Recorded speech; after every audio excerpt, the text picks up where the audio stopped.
In this video, I'm going to show you how to use a passive infrared motion detector system to set off Quirky Spotter to send you a notification right to your phone, whether you're at home or away. So let's get started. This is Skylink's house alert motion detector system that actually works outdoors. It's actually weather resistant. I used it a couple of years. It actually works very well. And it works on passive infrared sensing. And so when it senses a motion, it beeps. There's a small beep like this and a very large alarm as well. Now the easiest way to actually get it to trigger Spotter is to set Spotter on the sound detection and have this on the beep. The problem with that for me is that you'll hear the beep, even on the small sound, it actually wakes up my children. So I'm going to show you how to actually do a silent notification that will trigger a Spotter to send you a notification on your phone. House alert system, there is a silent option, so you can actually turn it on. The interesting thing is when it detects motion, this green light goes off and a red light starts to blink. Now one option you can do with Spotter is to actually use the sensor to detect the light.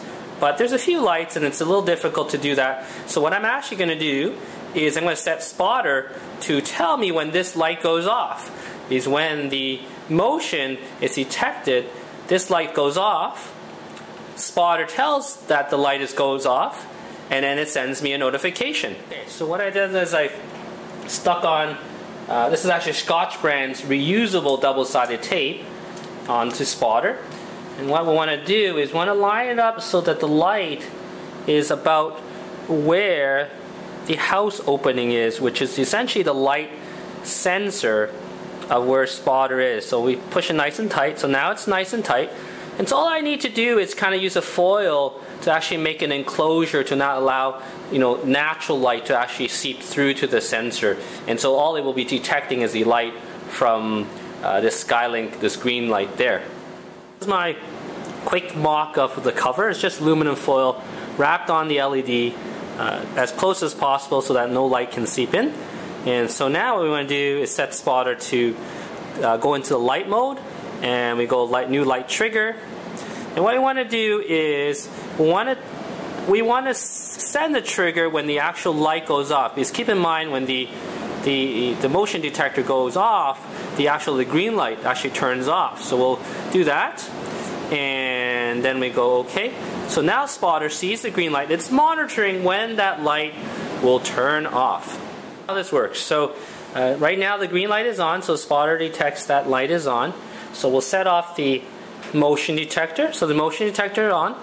The red light goes on here, and the green light is off now. And so Spotter should be detecting that the light is off. And there we go. It's detected the light is turned off. So just as simple as that. With this system now, I can set up all these motion detectors around the perimeter of my house. And when it detects the motion, it'll send the information to Spotter and tell me on my phone that someone's snooping around on the outside of my house. Pretty simple. Hope you enjoyed the video. Bye for now.